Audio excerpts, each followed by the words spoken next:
Hi, welcome back Abba love and cooking stories. ഞാൻ റൌഫ്. ഞാൻ ഇന്നോടെ പരിചയപ്പെടുത്തുന്നത് വളരെ ടേസ്റ്റി ആയിട്ട് നമുക്ക് ഇഫ്താറിന് വിളമ്പാനായിട്ട് പറ്റുന്ന ഒരു കിടിലൻ റെസിപ്പിയാണ് കേട്ടോ. ഞാനിവിടെ മലബാർ സ്പെഷ്യൽ ആയിട്ടുള്ള കിളിക്കൂടിൻ്റെ റെസിപ്പിയാണ്, അതും സ്വീറ്റ് കിളിക്കൂടിൻ്റെ റെസിപ്പിയാണ് ഞാൻ ഇന്നിവിടെ പരിചയപ്പെടുത്തുന്നത്. അപ്പം ഞാനിത് ഏത് രീതിയിലാണ് ഇവിടെ ഉണ്ടാക്കുന്നത് എന്നും ഇതിനായിട്ട് ഞാനിവിടെ എന്തെല്ലാമാണ് ഉപയോഗിക്കുന്നത് എന്നും നമുക്ക് നോക്കിയാലോ. റെസിപ്പിയിലോട്ട് പോകുന്നതിന് മുമ്പ് എൻ്റെ ചാനൽ ആദ്യമായിട്ട് കാണുന്നവരാണെങ്കിൽ സബ്സ്ക്രൈബ് ചെയ്യാനും അതിൻ്റെ തൊട്ടടുത്ത് കാണുന്ന ബെല്ലൈക്കൺ ഒന്ന് എനേബിൾ ചെയ്ത് എൻ്റെ വീഡിയോസ് മുഴുവനായിട്ട് വാച്ച് ചെയ്ത് ഇഷ്ടപ്പെട്ടാൽ ലൈക്ക് ചെയ്യാനും ഷെയർ ചെയ്യാനും മറക്കരുത്. ഇനി നമുക്ക് നേരെ റെസിപ്പിയിലോട്ട് പോകാം. അപ്പോൾ ഞാൻ ഇതിലോട്ടായിട്ട് 1 കിലോഗ്രാം ഏത്തപ്പഴമാണ് കേട്ടോ ഉപയോഗിക്കുന്നത്. അപ്പോൾ ഇതിനെ നമുക്ക് നന്നായിട്ട് കഴുകി വൃത്തിയാക്കി എടുക്കണം. എന്നിട്ട് ഇതുപോലെ ഇതിൻ്റെ നെട്ടെല്ലാം ഒന്ന് കളഞ്ഞെടുക്കണം കേട്ടോ. ഇത് നന്നായിട്ട് പഴുത്തത് വേണം നമ്മൾ ഇതിനായിട്ട് ഉപയോഗിക്കാനായിട്ട്. ഈ കാണുന്ന രീതിയിൽ കുറച്ച് കറുപ്പെത്തിയത് ഉണ്ടാവുമല്ലോ, അപ്പോൾ അതുപോലെയുള്ള ഉപയോഗിച്ചാൽ നല്ലൊരു ടേസ്റ്റ് ആവും കേട്ടോ നമ്മുടെ ഈ കിളിക്കൂട് കഴിക്കാനായിട്ട്. അപ്പോൾ അതിനായിട്ട് നമുക്ക് ഈ രീതിയിൽ ഇത് മുഴുവനായിട്ട് ഇവിടെ മുറിച്ചെടുത്ത് മാറ്റി വെക്കുന്നുണ്ട് ഞാൻ. അപ്പോൾ ഈ രീതിയിൽ ഞാൻ ഇവിടെ മുറിച്ചെടുത്ത് മാറ്റി വെച്ചിട്ടുണ്ട്. ഇനി നമുക്കിതിനെ നന്നായിട്ടൊന്ന് സ്റ്റീം ചെയ്തെടുക്കണം കേട്ടോ. നമ്മളിത് വെള്ളത്തിലിട്ട് പുഴുങ്ങിയെടുക്കരുത്. ഈ കാണുന്ന രീതിയിൽ ഒരു സ്റ്റീമറിലോ അല്ലെങ്കിൽ ഇഡ്ഡലി തട്ടിലോ ഇട്ടിട്ട് വേണം നമ്മളിതിനെ സ്റ്റീം ചെയ്തെടുക്കാൻ. അപ്പം ഞാനിതിവിടെ ഒരു ഇഡ്ഡലി തട്ടിൽ വെച്ചിട്ടാണ് സ്റ്റീം ചെയ്തെടുക്കുന്നത്. ഈ കാണുന്ന രീതിയിൽ വെച്ച് കൊടുത്ത് അതിൻ്റെ മുകളിലോട്ടായിട്ട് ഇത് നന്നായിട്ട് പരത്തി ഇട്ട് കൊടുക്കണം. അതുപോലെ നമ്മൾ ഈ പഴം മുറിച്ചിട്ട് കൊടുക്കാനും പാടില്ല കേട്ടോ. അപ്പോൾ നമ്മൾ ഈ ഏത്തപ്പഴം മുറിച്ചിട്ട് കൊടുത്തിട്ടുണ്ടെങ്കിൽ അതിൻ്റെ ഉള്ളിലോട്ടായിട്ട് നല്ല രീതിയിൽ ഈർപ്പം എത്തി ഇത് ഒരു അലിഞ്ഞൊരു പരുവത്തിലായി കിട്ടും. അപ്പോൾ അതിനായിട്ട് നിങ്ങൾ ശ്രദ്ധിക്കണം. ഈ രീതിയിൽ വേണം നിങ്ങൾ മുഴുവനായിട്ട് ഇട്ട് കൊടുക്കാനായിട്ട്. ഇപ്പോൾ നമുക്കിത് ആവശ്യത്തിനുള്ള രീതിയിലായിട്ട് കിട്ടിയിട്ടുണ്ട് കേട്ടോ. ഒരു 15 മിനിറ്റ് നേരം ഒന്ന് സ്റ്റീം ചെയ്തെടുത്താൽ മതി. ഇത് കണ്ടോ, നല്ല സോഫ്റ്റായിട്ട് കിട്ടിയിട്ടുണ്ട്. ഈ ഒരു പരുവത്തിലായാൽ നമുക്കിതൊരു പ്ലേറ്റിലോട്ട് മാറ്റി വെച്ച് തണുക്കാനായിട്ട് വെക്കാം. ഫുള്ളായിട്ട് തണുക്കേണ്ട ആവശ്യമൊന്നുമില്ല. ഒരു മീഡിയം ലെവലിലൊന്നും തണുത്ത് കിട്ടിയാൽ നമുക്കിത് ഈ കാണുന്ന രീതിയിൽ തൊലി കളഞ്ഞ് ഇതിൻ്റെ കുരു കളയേണ്ട ആവശ്യമൊന്നുമില്ല. ഈ കാണുന്ന രീതിയിൽ തന്നെ ഇങ്ങനെ ചെറുതായിട്ട് നുറുക്കിയിട്ട് കൊടുത്താൽ മതിയാവും കേട്ടോ. ഞാനിവിടെ ചെറിയ രീതിയിൽ കുരു കിട്ടിയപ്പോൾ ഇത് കളഞ്ഞെടുക്കുന്നുണ്ട്. അപ്പോൾ ഈ കാണുന്ന രീതിയിൽ ഇത് നമുക്ക് മുഴുവനായിട്ട് ഇവിടെ മാറ്റി വെക്കാം. അപ്പം ഞാൻ ഈ കാണുന്ന രീതിയിൽ ഇത് കണ്ടില്ലേ, ഇതിനെ മുറിച്ചെടുത്ത് ഇവിടെ മാറ്റി വെച്ചിട്ടുണ്ട് കേട്ടോ. ഇനി ഞാൻ ഇതിനെ നന്നായിട്ടൊന്ന് ഉടച്ചെടുക്കാനായിട്ട് പോവുകയാണ്. മാഷർ ഉപയോഗിക്കേണ്ട ആവശ്യമൊന്നുമില്ല കേട്ടോ.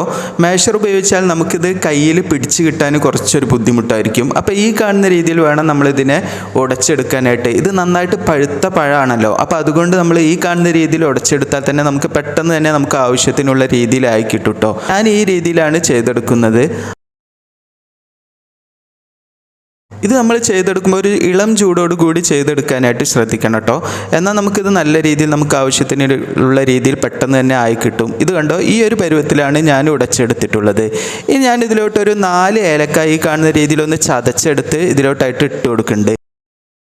ഏലക്ക പൊടിച്ചെടുത്ത് ചേർക്കേണ്ട ആവശ്യമില്ല കേട്ടോ. ഇതുപോലെ ചതച്ചെടുത്ത് ചേർക്കുന്നതാണ് കൂടുതൽ ടേസ്റ്റ്. ഇനി നമുക്കിതിലേക്കായിട്ട് കുറച്ച് കാഷ്യൂ നട്ട്സ് ഇതുപോലെ ഒന്ന് പൊടിയായിട്ട് അരിഞ്ഞെടുത്ത് ഇതിലോട്ട് ഇട്ട് കൊടുക്കുക കേട്ടോ. അതിൻ്റെ അളവ് നിങ്ങൾക്ക് തീരുമാനിക്കാം. ഞാനിവിടെ റൈസിൻസ് ആഡ് ചെയ്യുന്നില്ല. റൈസിൻസ് ആവശ്യമുള്ളവർക്ക് ആഡ് ചെയ്യാം. അതുപോലെ ഒരു 1/4 കപ്പ് അളവിൽ പഞ്ചസാര ആഡ് ചെയ്ത് കൊടുക്കുന്നുണ്ട്. ഇനി ഞാൻ ഇതിലോട്ടൊരു 2 ടേബിൾ സ്പൂൺ പഞ്ചസാര കൂടി ആഡ് ചെയ്ത് കൊടുക്കുന്നുണ്ട്. നിങ്ങൾക്ക് കൂടുതൽ മധുരം ആവശ്യമുണ്ട് എന്ന് തോന്നുകയാണെങ്കിൽ കൂടുതൽ ഉപയോഗിക്കാം. ഞാനിവിടെ കുറച്ച് അല്പമാണ് ഉപയോഗിക്കുന്നത്. ഇനി ഇതിലോട്ടായിട്ട് ഒരു 1.5 കപ്പ് അളവിൽ തേങ്ങ ചിരവിയതാണ് ഞാനിവിടെ ഉപയോഗിക്കുന്നത്. കൂടുതൽ തേങ്ങ ചിരവിയത് ഉപയോഗിച്ചാൽ നല്ലൊരു ടേസ്റ്റ് ആവും കേട്ടോ. അതുകൊണ്ട് ഞാൻ കുറച്ച് കൂടുതൽ ഉപയോഗിക്കുന്നുണ്ട്. ഇനി നമുക്കിത് നന്നായിട്ടൊന്ന് മിക്സ് ആക്കി എടുക്കാം കേട്ടോ.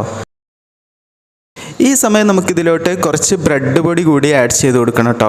അപ്പോൾ അതിനായിട്ട് ഞാനിവിടെ ഒരു 6 ബ്രെഡാണ് ഇതിനായിട്ട് ഉപയോഗിക്കുന്നത്. അതിന് നമുക്ക് ഈ മിക്സിയുടെ ചെറിയ ജാറിലോട്ട് ഇട്ട് നന്നായിട്ടൊന്ന് പൊടിച്ചെടുത്ത് ഇതിലോട്ട് ആഡ് ചെയ്ത് കൊടുക്കണം. ഓരോരുത്തർ ഉപയോഗിക്കുന്ന പഴത്തിൻ്റെ പരുവമനുസരിച്ച് ബ്രെഡിൻ്റെ അളവ് കൂടുകയോ കുറയുകയോ ചെയ്യാം. ഞാനിവിടെ 6 എണ്ണമാണ് ഉപയോഗിച്ചിട്ടുള്ളത്. ഇനി നമുക്കിതിലോട്ട് ഇത് ആഡ് ചെയ്ത് നന്നായിട്ട് മിക്സ് ആക്കി എടുക്കാം കേട്ടോ. അപ്പോൾ അതിനു മുമ്പായിട്ട് ഒന്നുകൂടി ഇളക്കിയിട്ട് കൊടുത്ത് ബ്രെഡ് ക്രംസ് കൂടി ആഡ് ചെയ്ത് നന്നായിട്ട് ഇതിനെ മിക്സ് ആക്കി എടുക്കുക. ഇത് കണ്ടില്ലേ, ഈ ഒരു പരുവത്തിലായിരിക്കണം നമ്മുടെ ഈ മാവിൻ്റെ ഒരു കൺസിസ്റ്റൻസി എന്ന് പറയുന്നത്. ഇനി നമുക്കിത് കൈകൊണ്ട് നന്നായിട്ട് ഉരുട്ടിയെടുക്കണം. അതിന് മുമ്പായിട്ട് കുറച്ച് വെളിച്ചെണ്ണ നമ്മുടെ കയ്യിലൊന്ന് തടവിയെടുത്തതിന് ശേഷം ഇതുപോലെ ബോളാക്കി എടുത്തിട്ട് ഈ കാണുന്ന രീതിയിൽ നമ്മൾ കട്ട്ലറ്റൊക്കെ ഉണ്ടാക്കിയെടുക്കുമല്ലോ, അതുപോലെ അതിനെക്കാട്ടും കുറച്ച് ചെറുതായിട്ട് വേണം നമ്മളിത് ഉരുട്ടിയെടുത്ത് ഷേപ്പാക്കി എടുക്കാൻ. ഇത് കണ്ടില്ലേ, ഈ ഒരു ഷേപ്പിലാണ് ഞാൻ ഉണ്ടാക്കിയെടുത്തിട്ടുള്ളത് കേട്ടോ. അപ്പോൾ അതാ ഞാനിത് മുഴുവനായിട്ട് ഇവിടെ ഈ കാണുന്ന ഷേപ്പിലാക്കി ഇവിടെ മാറ്റി വെച്ചിട്ടുണ്ട് കേട്ടോ. ഈ സമയം നമുക്ക് ഇതിലോട്ടായിട്ട് ഒരു ബാറ്റർ ഉണ്ടാക്കിയെടുക്കണം. മൈദൻ്റെ ഒരു ബാറ്ററാണ്. കുറച്ച് മൈദപ്പൊടി, അതിലോട്ടൊരു നുള്ളു ഉപ്പും ആവശ്യത്തിന് വെള്ളം കൂടി വെച്ച് ഈ കാണുന്ന രീതിയിൽ ഒരു തിക്ക് ബാറ്ററായിട്ട് ഉണ്ടാക്കിയെടുക്കണം കേട്ടോ. ഈ നമ്മൾ ഷേപ്പ് ചെയ്തെടുത്ത ബനാന ഉണ്ടല്ലോ, അത് നമുക്ക് ഇതിലോട്ട് ഇട്ട് കൊടുത്ത് ഈ കാണുന്ന രീതിയിൽ കുറച്ച് സേമിയ നമ്മൾ പൊടിച്ച് മാറ്റി വെച്ചിട്ടുണ്ട്, അതിലോട്ട് ആഡ് ചെയ്ത് കൊടുക്കാം കേട്ടോ. ഈ കാണുന്ന രീതിയിൽ നമുക്കിതിൻ്റെ രണ്ട് ഭാഗവും നന്നായിട്ട് കോട്ട് ചെയ്തെടുത്ത് നമുക്ക് നന്നായിട്ട് ചൂടായ എണ്ണയിലോട്ട് ഇതിനെ ആഡ് ചെയ്ത് കൊടുക്കാം കേട്ടോ. ഈ കാണുന്ന രീതിയിലാണ് നിങ്ങൾ ചെയ്തെടുക്കേണ്ടത്. നമ്മൾ സേമിയ കോട്ടിങ് ചെയ്തെടുത്ത ശേഷം നമ്മളിത് പുറത്ത് വെക്കാനായിട്ട് പാടില്ല. അപ്പോൾ തന്നെ നമ്മളിത് എണ്ണയിലോട്ട് ഇട്ട് കൊടുക്കണം, എന്നാലേ നമുക്കിത് പെർഫെക്റ്റ് ആയിട്ട് കിട്ടുള്ളൂ. അല്ലെങ്കിൽ നമ്മുടെ ഈ സേമിയ പെട്ടെന്ന് തന്നെ ഒരു അലിഞ്ഞ പരുവത്തിലായി പോകാനായിട്ട് ചാൻസ് ഉണ്ട്. അപ്പോൾ അത് കൂടുതലായിട്ട് ശ്രദ്ധിക്കണം കേട്ടോ. നമുക്കിത് ഒരു ഭാഗം നന്നായിട്ടൊന്ന് കളറായി കിട്ടിയാൽ നമുക്കിത് അടുത്ത ഭാഗവും ഇതേ രീതിയിൽ തന്നെ ചെയ്തെടുക്കാം. അതുപോലെ തന്നെ ഇത് ഫുൾ ഫ്ലെയിമിൽ വെച്ചിട്ട് വേണം നിങ്ങൾ ചെയ്തെടുക്കാനായിട്ട് കേട്ടോ. അപ്പോൾ നമുക്ക് നല്ല രീതിയിൽ തന്നെ പെട്ടെന്ന് ആയി കിട്ടുകയും ചെയ്യും, നല്ല രീതിയിൽ മൊരിഞ്ഞ് കിട്ടും, ഉൾഭാഗത്തോട്ടായിട്ട് എണ്ണയൊന്നും കടക്കൊന്നുമില്ല. അപ്പോൾ നമുക്ക് ആ കാര്യം കൂടി ഒന്ന് ശ്രദ്ധിക്കണം. ഇത് കണ്ടോ, ഈ ഒരു പരുവത്തിലായി കിട്ടിയാൽ നമുക്കിത് എണ്ണയിൽ നിന്ന് കോരി മാറ്റി വെക്കാം കേട്ടോ. ഈ ഒരു രീതിയിലാണ് ഞാൻ ഉണ്ടാക്കിയെടുത്തിട്ടുള്ളത്.